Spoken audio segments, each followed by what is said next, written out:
Realmente es un honor participar de esta mesa con el profesor y traducirlo. Obviamente que él representa todo lo que se está avanzando y no sé si él pudo ser suficientemente claro en cuanto a la importancia que tiene su laboratorio, en cuanto al desarrollo y al estudio que están haciendo en la Universidad de Jerusalén en este tema de célula madre embrionaria. Yo creo que la célula madre embrionaria no va a ser la respuesta para el tratamiento de enfermedades, por una serie de razones que voy a explicar, pero no hay duda que sin la investigación que se está realizando en varios laboratorios en todo el mundo en este tema, sería imposible llegar a tratamientos el día de mañana. Voy a tratar de hablarles de las aplicaciones clínicas de las células madres. Antes que nada, por supuesto, quiero agradecer a Hanna y a través de ella a los amigos de la Universidad de Jerusalén en Argentina, no solo por haber hecho esta convocatoria, sino fundamentalmente por haber permitido que todos disfrutemos de la presencia del profesor Benvenisti con nosotros, que realmente es un lujo. Obviamente que esto es la revolución de medicina, no hay periódico o medio del cual no pase más de 5 o 6 días y que no se hable del tema células madre. Hay temas de medicina que solo habla un grupo de gente que se dedica a esto, célula madre todo el mundo está hablando y todo el público está hablando y todo el mundo está esperando una respuesta a una serie de enfermedades totalmente invalidantes y mortales a través de estas famosas células madre. El doctor Benvenisti explicó perfectamente qué son las células madres y qué consisten.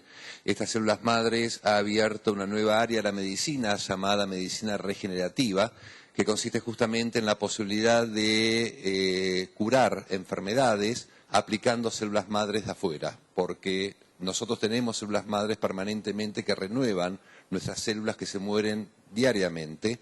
Hay enfermedades que lo que atacan es eso, la capacidad de nuestro organismo de autorregenerarse. Cuando esa capacidad se pierde, se produce una enfermedad que no tiene cura. Ejemplo, el Parkinson, la diabetes, enfermedades neurológicas, el infarto del corazón, que se muere parte del corazón, eso es un infarto, y el corazón no puede regenerarlo.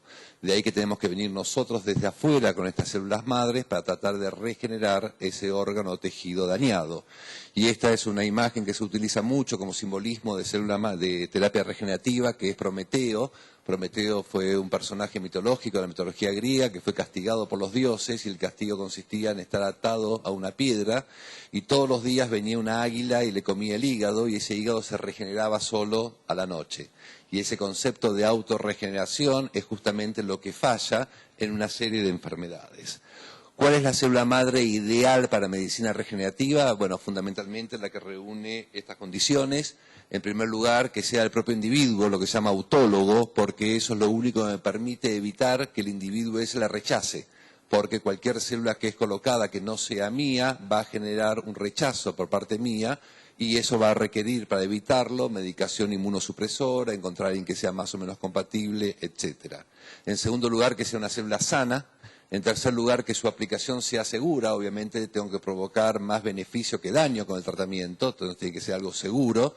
Y en cuarto lugar, que sea una célula madre joven, porque la célula madre que todos nosotros tenemos tiene la edad que nosotros tenemos, lo cual hace que la célula madre ideal sea la embrionaria en cuanto a su capacidad de regeneración, porque es la que máximo lo tiene, pero no hay duda que la célula madre de un recién nacido va a ser muchísimo más potente y capaz de regenerar que la célula madre que tenemos nosotros a cada una de nuestras edades. ¿De dónde se obtienen? Bueno, el doctor se refirió a la embrionaria, también se refirió a las IPS, que son las inducidas a través de células adultas, y la que me voy a referir yo específicamente es a la célula madre que todos tenemos en nuestro cuerpo, y el mejor ejemplo de ella es la célula madre que origina al tejido sanguíneo, que se llama hematopoyética. ¿Hay un puntero? ¿Láser? No. Cuando uno habla de célula madre embrionaria, Cuando uno habla de célula madre embrionaria, habla de sus ventajas, pero la principal desventaja que tenemos es que tengo que obtener un embrión humano para producir esa célula y eso trae una serie de debates éticos, la gran potencialidad que tiene y la falta de experiencia clínica con el uso, porque como dijo el doctor, recién ahora en Estados Unidos están habiendo algunos protocolos comenzando a ser autorizados. Habló también de estas células iPS, que son las producidas a partir de células adultas, a partir de manipulación genética, y esto realmente abre un campo maravilloso. Esto fue algo que salió publicado ahora.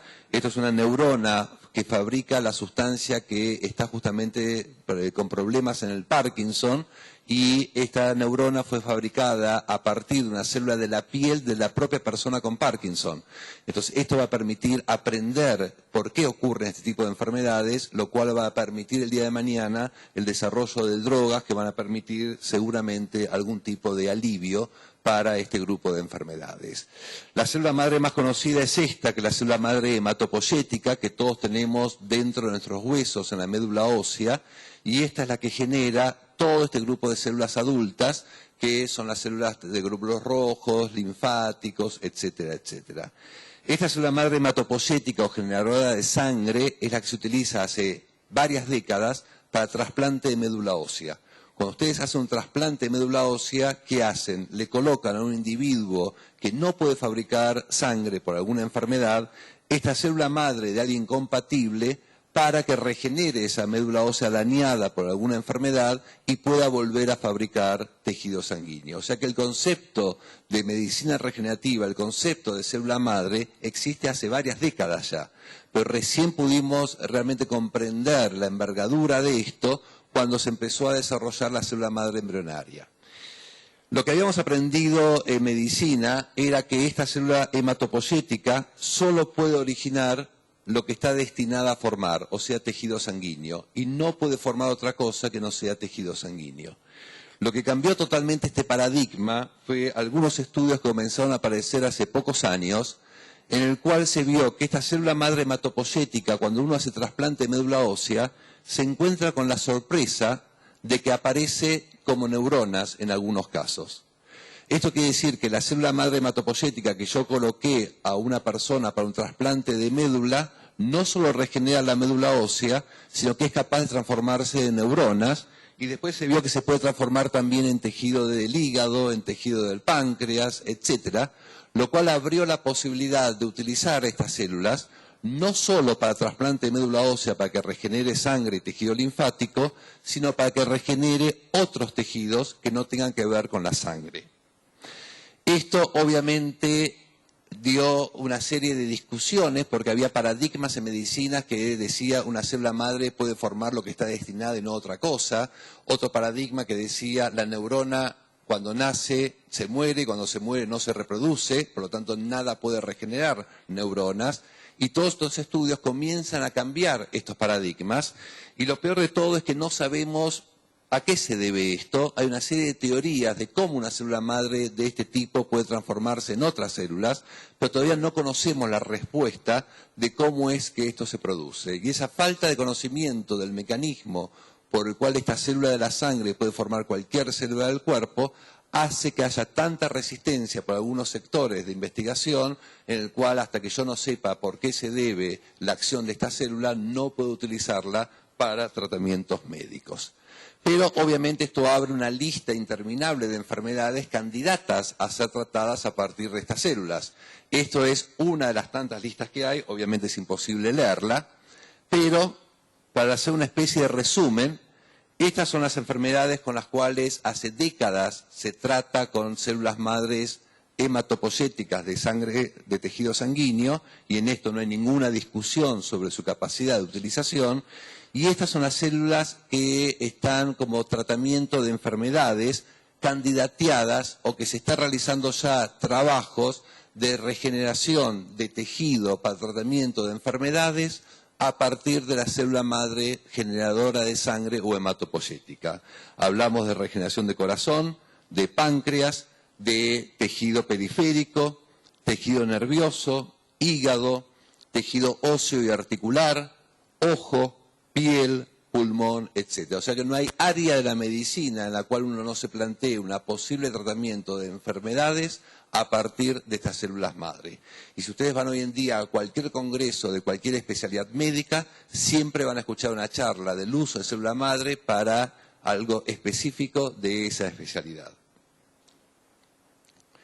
Esto es un ejemplo de uso de célula madre para corazón. Esto es un trabajo realizado en Europa en un consorcio especial de 191 pacientes, en las cuales se observó que, comparando pacientes que recibieron tratamiento con células madres de la sangre de ellos mismos versus aquellos que no la recibieron, claramente hay un efecto beneficioso del uso de células madres para pacientes que tienen problemas de corazón, fundamentalmente infarto, que el infarto, como decía antes, es un área del corazón que se muere, parte del tejido cardíaco del músculo que se muere.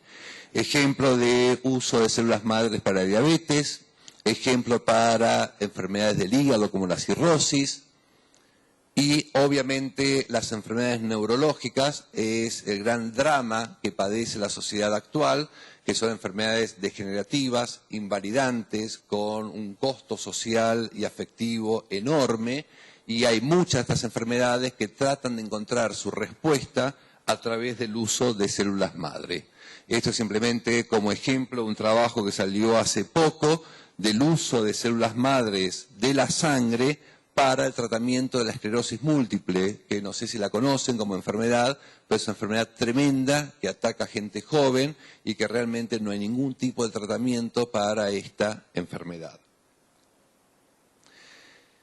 Obviamente que en esto, y esto lo discutíamos con el profesor antes, hay una enorme expectativa por parte del público, hablo del público de toda la gente que necesita y está esperando tratamientos y respuestas a sus enfermedades, y que muchos no pueden esperar a que la ciencia desarrolle los protocolos necesarios para demostrar el uso de estas células, y hay una enorme expectativa totalmente sobredimensionada en relación a lo que la ciencia puede aportar. Pero dentro del grupo de enfermedades que les mencioné antes, la que más han avanzado y que se está utilizando este tipo de células son las enfermedades cardíacas, fundamentalmente el infarto. En segundo lugar, todo lo que tenga que ver con aplicaciones para regeneración de cartílago. Los traumatólogos están usando muchísimas células madres del propio individuo para regeneración de cartílago y de hueso. La parte de ceguera, hay quemaduras de ojo que destruyen la córnea, en la cual se está regenerando la córnea a partir de células madres de las propias personas. Y por supuesto que todo el resto de las enfermedades todavía son grandes candidatas, pero todavía falta mucho para demostrar su aplicación. ¿De dónde se puede obtener estas células tan valiosas, las células madres generadoras de sangre? Fundamentalmente de tres lugares: de la propia médula de cada uno de ustedes, de la sangre periférica, que hay poca cantidad, o de la sangre del cordón umbilical. ¿Qué ocurre? El feto tiene las células madres desparramadas por su sangre, a diferencia nuestra que está dentro de la médula ósea del hueso. Cuando el bebé nace, parte de las células madres que están circulando por la sangre, recién después de nacer, se van a ubicar en la médula ósea. Y gran parte de la sangre del bebé recién nacido se tira, se desperdicia junto con el cordón umbilical y la placenta. Entonces lo que hacemos es recuperar esa sangre del bebé cuando nace, del cordón umbilical, que es muy rica en células madre, para poder aplicarla el día de mañana para una serie de enfermedades. Esto se está haciendo desde el año 1988. La razón para guardar las células del cordón es para donarlas a un banco público, porque si alguien necesita su uso, para guardarla para un hermano, si es que coincide que ahí tiene un hermano enfermo que requiere un trasplante de médula ósea, o ante la eventualidad que el chiquito que están haciendo tenga necesidad el día de mañana de usarlas, lo que se llama para uso autólogo propio, que es, como decíamos antes, la situación ideal, porque es una célula madre que, como es del propio bebé, es 100% compatible con él, con lo cual no hay riesgo de rechazo. Esta es una serie de lista de bancos, de un grupo de bancos en el mundo que tiene alrededor de 200.000 muestras guardadas de sangre de cordón umbilical, de los cuales se han utilizado casi 9.000 para trasplante de médula ósea, no solo en niños, sino también en adultos. O sea, hoy por hoy la fuente ideal de trasplante de médula ósea, tanto en niños como en adultos, es las células madres obtenidas de la sangre del cordón umbilical. Esto ha hecho también que aparezca una serie de bancos para uso propio, se llama bancos autólogos. En la Argentina ya funcionan 8. Esto es lo que fundamentalmente se hace una vez que, esto espero que no sea muy impresionante, este es el cordón umbilical. una vez que el bebé ya nació, o sea que se cortó el cordón umbilical, cero riesgo para el bebé que ya está en la sala de neonatología, se pincha el cordón umbilical y se obtiene toda la sangre que estaba en el cordón umbilical, que normalmente se tira a la basura. Esa sangre es procesada en nuestro laboratorio, lo que hacemos es separar la parte que nos interesa de la parte que no nos interesa, de la parte que nos interesa que tiene células madre, se hace un concentrado, ese concentrado termina en esta bolsita que luego es congelada y almacenada a 200 grados bajo cero en estos grandes termos. Cada uno de estos termos es capaz de alojar hasta 5.000 muestras de diferentes pacientes. Y de esa manera, en forma totalmente automatizada, se mantiene almacenada la cantidad de años que sea necesario. Nosotros fuimos el primer banco en Latinoamérica en existir, ya tenemos alrededor de 8 años de experiencia en el tema y casi 15.000 muestras ya congeladas de cordón umbilical. ¿Cuáles son las críticas de guardar la sangre de cordón umbilical? Y con esto vamos ya cerrando la charla. Primero, ¿cuál es la posibilidad de que un chiquito que nace hoy tenga necesidad o posibilidad de guardar o de utilizar estas células el día de mañana? Y hoy por hoy esa posibilidad se calcula para uso propio en 2.000 en personas hasta que tengan 40 años. Y si uno a eso le agrega el uso para hermanos, ya el riesgo o la chance es de 1 en 1.000. Y se combina tanto hermanos como propios de 1 en 600, y cuando uno le empieza a agregar a estas cifras el uso para enfermedades, que hoy todavía no está demostrado, pero que no hay duda que de acá a 5 o menos años va a estar demostrado, obviamente que la chance que ese chico tenga que recurrir a su propia sangre de cordón para tratar una enfermedad en él o en un hermano, va aumentando ese cálculo probabilístico. Estos son algunos ejemplos de enfermedades de bancos que han utilizado sus muestras. Fíjense que la minoría lo utiliza para trasplante de médula ósea para uso propio. La gran mayoría fue utilizada para enfermedades sanguíneas que requieren trasplante en hermanos, eso se llama alogénico. Y fíjense que muchas indicaciones son para enfermedades que no tienen que ver con la sangre. Estamos usando sangre de cordón umbilical para enfermedades neurológicas. Hay un protocolo muy interesante en Estados Unidos para chiquitos que nacen con parálisis cerebral por un accidente en el parto, y eso coincidió con que los padres guardaron la sangre de cordón de su hijo y están utilizando esa sangre de cordón para tratamiento de esa parálisis cerebral. Nosotros tenemos 3 chiquitos de Matercell que guardaron la sangre de cordón y los chiquitos nacieron con problemas de falta de oxígeno y como consecuencia parálisis cerebral, que viajaron a Estados Unidos y entraron a formar parte de este protocolo. Lo mismo, 8 muestras utilizadas para chiquitos que desarrollaron diabetes a lo largo de la vida, diabetes juvenil, y que habían guardado la sangre de cordón y que también utilizaron sus propias células como intento de tratamiento de esa diabetes. ¿Para qué, si hay tantas muestras en los bancos públicos, tengo que guardar la muestra para mi chico? Si total día de mañana, si mi hijo requiere de su uso, toco el timbre en un banco público y utilizo una muestra que ha sido donado. Bueno, claramente no es lo mismo. Se calcula que un 25% de las personas que requieren trasplante de médula nunca encuentran a alguien que sea compatible o una muestra compatible. En el caso de ser compatible necesitan inmunosupresión de por vida, existe el riesgo de rechazo y nuevamente el concepto importante en medicina regenerativa es que la mejor célula para medicina regenerativa es la del propio individuo en la medida que sea joven y sana. Y si no, fíjense en estas cifras, esto es mortalidad por trasplante de médula ósea cuando utilizo células que son mías, alrededor del 2%. Cuando utilizo células que son de alguien parecido a mí, compatible, que encima es un hermano, 16%, y cuando utilizo células que son de alguien compatible conmigo, pero que no es hermano, 29% de mortalidad por culpa del trasplante. O sea que no es lo mismo una muestra de alguien incompatible que la muestra de uno mismo. Por último, si estoy guardando la sangre para mí mismo, estoy privando a un banco público de sangre de cordón. Eso no es así. Se calcula que en Argentina hay 700.000 partos por año. Por año se guarda en bancos públicos y privados alrededor de 6.000 muestras, lo cual implica que el 99% o más de las muestras se siguen tirando a la basura. Por lo tanto, el concepto importante es, no importa si lo dono a un banco público, si lo guardo para mí mismo, no sigamos tirando la sangre del cordón umbilical. ¿Por cuánto tiempo sirven? Y bueno, hasta ahora este trabajo que salió hace algunos meses ha demostrado que por 20, 23 años las células se mantienen en perfectas condiciones y están bien congeladas. Para hablar de 50 años, tengo que esperar 25 años más y a medida que pase el tiempo vamos a ir validando cuánto duran las células de cordón umbilical. Bueno, para no aburrirlos más y dejar tiempo para preguntas, 5 conclusiones. La primera, que la sangre de cordón umbilical es la mejor fuente de células madres hematopoyéticas para trasplante de médula ósea tanto en niños como en adultos.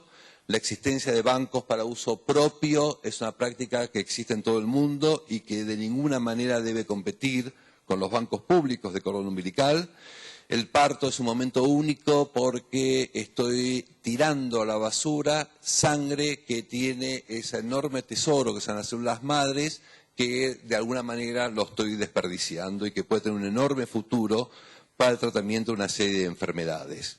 La medicina regenerativa es lo que se viene, es lo único que va a dar respuesta a todo este grupo de enfermedades hasta hoy intratables, pero hace falta todavía mucha mayor cantidad de estudios para avalar su uso en diferentes enfermedades. Recién estamos al comienzo de este tratamiento. El problema y lo que nos muestra la realidad es que hay muchos pacientes que no pueden esperar a que el desarrollo sea totalmente lo científicamente demostrado como para poder ser utilizado.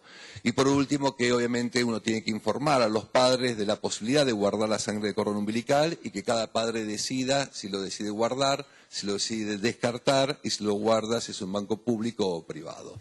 Esto para terminar, y espero que tampoco les impresione demasiado, ya tenemos 4 chiquitos tratados con fisura de paladar y labio leporino, que aparte del tratamiento se inyectaron células madres del propio cordón umbilical de estos bebés, y lo más apasionante de esto, que en esta zona del maxilar, que normalmente le falta y que le falta el diente, también se inyectaron células del cordón y pudimos ver al cabo de unos meses neoformación del germen dentario, o sea que se formó un nuevo germen dentario en un lugar donde habitualmente no está, gracias a las células que se aplicaron en este diente. Pero, por supuesto, todo esto es muy preliminar y estamos en la punta del iceberg de este fenómeno maravilloso que se viene, que es esta medicina regenerativa. Muchísimas gracias.